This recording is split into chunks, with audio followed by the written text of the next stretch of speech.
إذا جاءك المنافقون قالوا نشهد إنك لرسول الله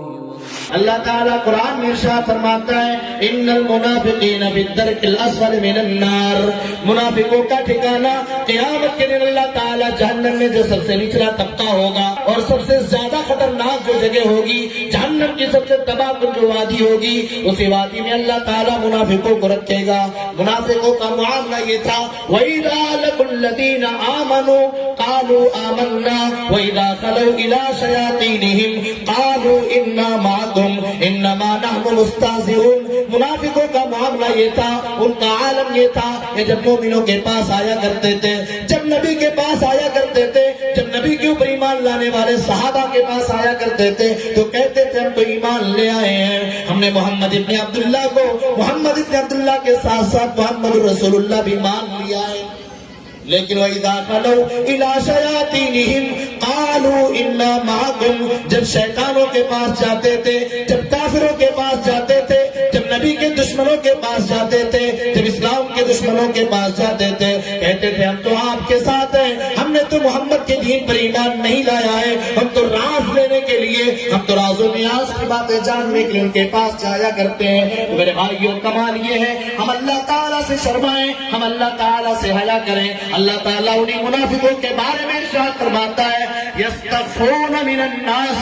ولا یستخفون من اللہ۔ ان منافقوں کا معاملہ یہ ہے، ان منافقوں کی حالت یہ ہے، ان منافقوں کا معاملہ یہ ہے کہ لوگوں سے تو نہیں لوگوں سے تو شرماتے ہیں لیکن اللہ تعالیٰ سے شرماتے نہیں ہیں، یہ اللہ تعالیٰ سے حیا نہیں کرتے ہیں، یہ اللہ تعالیٰ سے شرم نہیں کرتے ہیں۔ اور آگے دیکھیں اللہ ارشاد فرماتا ہے وَهُوَ مَعَهُمْ إِذْ يُبَيِّتُونَ مَا لَا يَرْضَىٰ مِنَ الْقَوْلِ۔ یہ لوگوں سے شرماتے ہیں اور لوگوں سے تو اپنے کالے کرتوت کو چھپا لیا کرتے ہیں، یہ تو یہ سمجھا کرتے ہیں ہم لوگوں سے اپنے معاملات کو چھپا لے جائیں گے، ہم اپنے گناہوں کو لوگوں سے چھپا لے جائیں گے، اللہ تعالیٰ تو نہیں جان پائے گا۔ لیکن اللہ قرآن میں ارشاد فرماتا ہے وَهُوَ مَعَهُمْ إِذْ يُبَيِّتُونَ مَا لَا يَرْضَىٰ مِنَ الْقَوْلِ۔ یہ رات میں جب خفیہ میٹنگیں کیا کرتے ہیں، جب رات میں سیکرٹ کنورسیشن کیا کرتے ہیں، جب رات میں اسلام اور محمد رسول اللہ صلی اللہ علیہ وسلم کے خلاف پلاننگ کیا کرتے ہیں، سازشیں کیا کرتے ہیں، ان کے ایک ایک بات کو اللہ تعالیٰ جانتا ہے، اللہ تعالیٰ ان کے ساتھ ہوا کرتا ہے وَهُوَ مَعَهُمْ إِذْ يُبَيِّتُونَ مَا لَا يَرْضَىٰ مِنَ الْقَوْلِ۔ وہ اللہ تعالیٰ تو ان کے ساتھ ہوا کرتا ہے جب رات میں چپکے چپکے آہستہ آہستہ باتیں کیا کرتے ہیں۔ میرے بھائیو اللہ تعالیٰ سے شرماؤ۔ آج دنیا کے اندر کیمرے لگ گئے،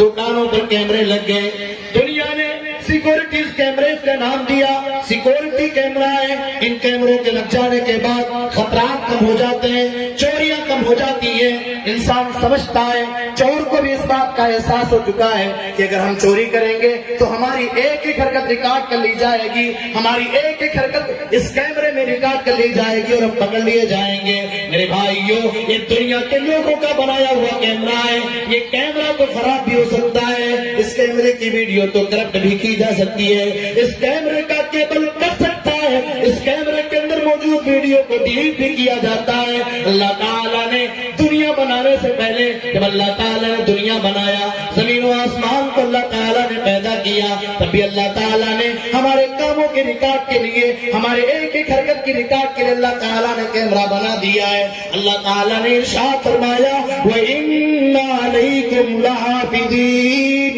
كِرَامًا كَاتِبِينَ يَعْلَمُونَ مَا تَفْعَلُونَ۔ اللہ ارشاد فرماتا ہے او لوگو، اے میرے بندو، میں نے تمہارے کندھوں کے اوپر کرامن کاتبین کو بٹھا دیا ہے، یعلمون ما تفعلون، وہ تمہارے ایک ایک کام سے واقف ہیں، تمہارے ایک ایک کام سے واقف ہیں، تمہارے ایک ایک کاموں کو وہ جان رہے ہیں۔ یہ اللہ تبارک و تعالیٰ نے بنا دیا ہے۔ اللہ تعالیٰ ارشاد فرماتا ہے ما یلفظ من قول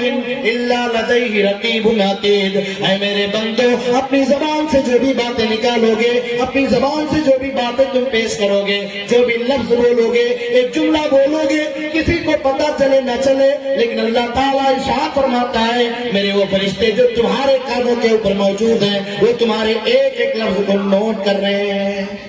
ما یلفظ من قول الا لدیہ رقیب عتید۔ میرے بھائیو یہ اللہ رب العالمین کا بنایا ہوا کیمرہ ہے، یہ کرام کاتبین جو لکھ رہے ہیں، یہ اللہ کے فرشتے جو ریکارڈ کر رہے ہیں وہ تو کر ہی رہے ہیں، لیکن اللہ تعالیٰ نے ہماری آنکھ کے پاس ایک کیمرہ لگا دیا ہے، اللہ نے ہمارے کان کے پاس ایک کیمرہ لگا دیا ہے، اللہ نے ہماری اسکن اور ہماری چمڑی کے ساتھ ایک کیمرہ لگا دیا ہے۔ اٹھاؤ قرآن، پروردگار عالم ارشاد فرماتا ہے حتی اذا ما جاؤوها شہد علیہم سمعہم وابصارہم وجلودہم بما كانوا يعملون۔ اللہ ارشاد فرماتا ہے حتی اذا ما جاؤوها، کل قیامت کے دن جب جہنم میں جانے کا فیصلہ کر دیا جائے گا، شہید علیہم سمعہم، انسان کے خلاف ان کی کان گواہی دیں گے، ان کی آنکھیں گواہی دیں گی، ان کے زبان گواہی دیں گے، ان کے جسم کی چمڑیاں گواہی دیں گی، ایک ایک کام کو اللہ کے سامنے وہ پیش کریں گی، ایک ایک بات کو اللہ کے سامنے وہ بیان کریں گی۔ انسان جب دیکھے گا کہ اس کے جسم کا ایک حصہ، اس کا ہاتھ اس کے خلاف گواہی دے رہا ہے، اس کا پیر اس کے خلاف گواہی دے رہا ہے، اس کا کان اس کے خلاف گواہی دے رہا ہے، اس کی چمڑیاں اس کے خلاف گواہی دے رہی ہیں، گھبرا جائے گا اور کہے گا، اللہ تعالیٰ ارشاد فرماتا ہے وَقَالُوا لِجُلُودِهِمْ لِمَ شَهِدتُّمْ عَلَيْنَا، جب انسان کی چمڑیاں انسان کے خلاف گواہی دینے لگیں گی، انسان اپنی چمڑیوں سے کہے گا لِمَ شَهِدتُّمْ عَلَيْنَا، تم تو میرے جسم کے ایک حصہ تھے، میں نے تمہیں بنانے کے لیے، میں نے تمہیں سنوارنے کے لیے مختلف طریقے کے کریم اور پاؤڈر استعمال کیے، اعلیٰ کوالٹی کے صابن بھی ہم نے استعمال کیے، لیکن آج معاملہ کیا ہے؟ آج تم ہمارے خلاف کیسے گواہی دے رہے ہو؟ آج تم ہمارے خلاف کیسے بیان کر رہے ہو؟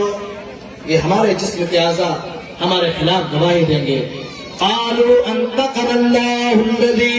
انطق کل شیء، انسان کی چمڑیاں بولیں گی، یہ کان بولے گا، یہ آنکھ بولے گی، ان سے آواز آئے گی، یہ کہیں گے انطقنا اللہ الذی انطق کل شیء، اے انسان ہمیں اسے اللہ نے بولنا سکھایا ہے، ہمیں اسے اللہ نے بولنے کی طاقت دی ہے، جس اللہ نے تمہیں بولنے کی صلاحیت دی تھی، جس اللہ نے ہر چیز کو بولنا سکھایا تھا، آج اسی اللہ نے ہمیں بھی بولنے کی طاقت، قوت اور شکتی پردان کی ہے۔ میرے بھائیو، آج ہمارا اور آپ کا تصور یہ ہے، جس طرح دنیا کے کیمرے خراب ہو جاتے ہیں، اللہ تعالیٰ بھی غافل ہو جائے گا، بھول جائے گا، ہمارا معاوضہ ہونے والا نہیں ہے۔ آؤ اگلی آیت دیکھتے ہیں، اللہ تبارک و تعالیٰ ارشاد فرماتا ہے وَمَا كُنْتُمْ تَسْتَطِيعُونَ أَن يَشْهَدَ سَمْعُكُمْ وَلَا أَبْصَارُكُمْ وَلَا جُلُودُكُمْ، اللہ ارشاد فرماتا ہے اے میرے بندو، تمہارا تصور یہ ہے، تمہارا گمان یہ ہے کہ اللہ تعالیٰ تمہارے کاموں کو بھول جائے گا، اللہ تعالیٰ تمہارے ایک حرکت کو ریکارڈ کر تو رہا ہے لیکن کبھی وہ چیزیں ڈیلیٹ ہو جائیں گی، لیکن اے میرے بندو، تم اپنے کان کی گواہی سے بچ نہیں پاؤ گے، اپنی چمڑیوں کی گواہی سے تم بچ نہیں پاؤ گے، اپنے جسم کے اعضاء کی گواہی سے تم بچ نہیں پاؤ گے۔ ذالکم ظنکم الذی ظننتم بربکم، اللہ ارشاد فرماتا ہے میرے بندو تم نے گمان کیا، اللہ اس سے پہلے ارشاد فرمایا وما کنتم تستترون ان یشهد سمعکم ولا ابصارکم ولا جلودکم ولکن ظننتم ان اللہ لا یعلم کثیرا مما تعملون، تم نے گمان کیا تھا کہ تمہارے اکثر کاموں سے اللہ واقف نہیں ہے، ہم نے تو بند کمرے میں گناہ کا کام کیا ہے، ہم نے تو دروازہ بند کر کے گناہ کا کام کیا ہے، ہم نے تو لائٹ بند کر کے یہ گناہ کا کام کیا ہے، ہم نے تو سب کو سب سے چھپا لیا ہے، دنیا کے کسی بندے کو ہمارا گناہ معلوم نہیں ہے، لیکن میرے بھائیو اللہ ارشاد فرماتا ہے ذالکم ظنکم الذی ظننتم بربکم ارداکم، اے میرے بندو یہی تمہارا گمان ہوگا، یہی تمہارا خیال ہوگا، اسی خیال اور اسی گمان نے تمہیں لے ڈوبا اور آج تمہارا ٹھکانہ جہنم ہو رہا ہے۔ میرے بھائیو آج بہت سارے لوگ اپنے گھروں کے مالک ہوا کرتے ہیں، وہ کہتے ہیں میرے گھروں میں میری اجازت کے بغیر ایک پتا بھی نہیں سکتا۔ اللہ تعالیٰ نے قرآن مجید کے اندر ایک چیلنج دیا ہے اور بتایا ہے کہ میرے بندو میرے علم کے جیسا کسی کا علم نہیں ہے۔ اللہ نے ارشاد فرمایا ایک جگہ وَمَا أُوتِيتُم مِّنَ الْعِلْمِ إِلَّا قَلِيلًا، میرے بندو تمہیں جو بھی علم دیا گیا ہے وہ کم دیا گیا ہے، معمولی علم دیا گیا ہے، تھوڑا علم دیا گیا ہے۔ اللہ ارشاد فرماتا ہے وَعِندَهُ مَفَاتِحُ الْغَيْبِ لَا يَعْلَمُهَا إِلَّا هُوَ، کچھ علم ایسا ہے جن علموں سے اللہ تعالیٰ نے اپنے بندوں کو آگاہ کر دیا ہے، بتا دیا ہے، لیکن کچھ علم ایسے ہیں جنہیں اللہ تعالیٰ نے پوشیدہ رکھا ہے۔